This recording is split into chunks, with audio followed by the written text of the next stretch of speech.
मुहर्रमुल हराम के महीने में मातम करना शरई तौर पर इसका क्या हुक्म है? तो पहले तो ये बताओ कि शहादत ये सआदत है या शकावत है?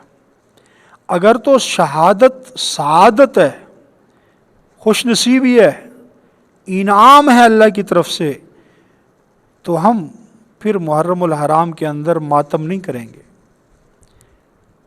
और अगर समझते हो कि ये शहादत मुसीबत है, शकावत है, तो फिर जो चाहे मर्जी करो, लेकिन अहले सुन्नत वल जमात मातम नहीं करेगी, बल्कि 10 मुहर्रमुल हराम वाले दिन हम ज़्यादा से ज़्यादा सदका खैरात, ज़्यादा से ज़्यादा ज़िक्र अज़कार करके करबला के शुहदा के दर्जात की मज़ीद बुलंदी के लिए हम अल्लाह से दुआ करेंगे।